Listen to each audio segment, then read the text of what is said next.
Indonesia sangatlah indah, membentang luas laut dan daratan.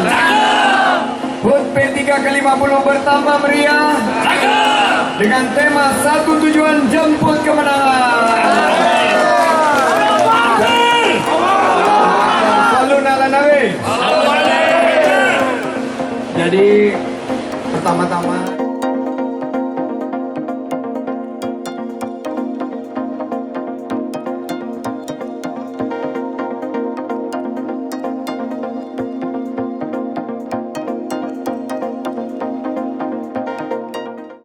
ya, saya kira kalau melihat kecenderungan belakangan ini, Sandiaga Uno sudah bertemu dengan Prabowo Subianto.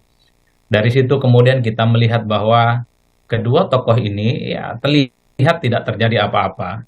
Sandi menegaskan bahwa Sandi akan tetap mendukung pencapresan Prabowo Subianto untuk yang kesekian kalinya di Pilpres 2024. Sandi mengatakan tegak lurus terkait dengan sikap politik Gerindra yang memang harga mati bagi Prabowo Subianto untuk maju Pilpres. Kan itu yang tampak di permukaan ya. Tapi pada saat yang bersamaan kita juga tidak pernah tahu apakah Sandi akan betul mendukung Prabowo Subianto dengan catatan kembali ke Gerindra atau sebenarnya mendukung pencapresan Prabowo Subianto, tapi pada saat yang bersamaan Sandi juga terus melakukan roadshow, sosialisasi dan pendekatan-pendekatan politik ke partai-partai lain.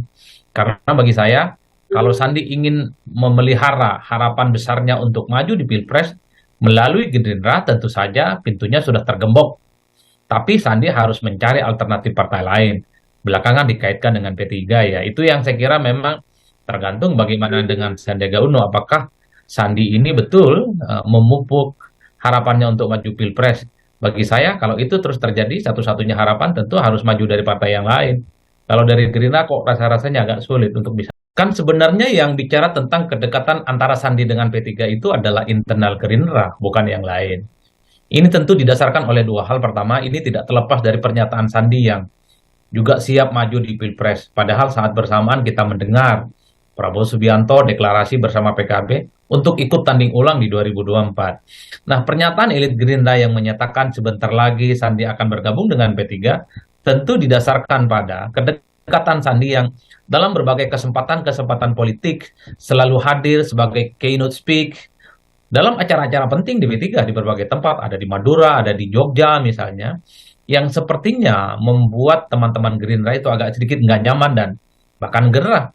Maka elit Gerindra kemudian mengeluarkan satu statement yang menurut saya sebenarnya secara perlahan ingin mengeluarkan Sandi. Sandi ingin bergabung dengan partai yang lain karena memang dalam berbagai hal misalnya sudah teridentifikasi melakukan pendekatan-pendekatan politik. Kenapa P3? Tentu ini ada mutual interesting. Sandi membutuhkan partai yang kemudian memberikan space yang cukup luas kepada Sandi untuk melakukan kampanye, untuk melakukan sosialisasi, persisnya panggung politik, supaya Sandi ini terus berada di orbit soal pencapresan, supaya Sandi terus menjadi spotlight pembicaraan tentang kandidasi Pilpres ya. Nah, sementara partai yang lain kok rasa-rasanya tidak ada. PAN misalnya sangat dekat dengan Erick Thohir belakangan, Golkar jelas di situ ada Erlangga Hartarto, Gerindra, PKB sudah ada jagoan masing-masing. Jadi variabel ini yang sebenarnya bisa menjelaskan kenapa Sandi relatifly agak sedikit kliks ya. Saling ada titik temu dengan P3 yang dalam berbagai kesempatan selalu tampil bersama. Bagi P3, mengundang Sandiaga Uno kapasitasnya bukan sebagai kader Gerindra, tapi diundang sebagai kapasitas menteri yang memberikan ceramah-ceramah tentang entrepreneurship, tentang pertumbuhan ekonomi, terkait dengan pariwisata, dan seterusnya, dan seterusnya. Kan itu yang sebenarnya argumen-argumen yang selalu dibangun oleh P3.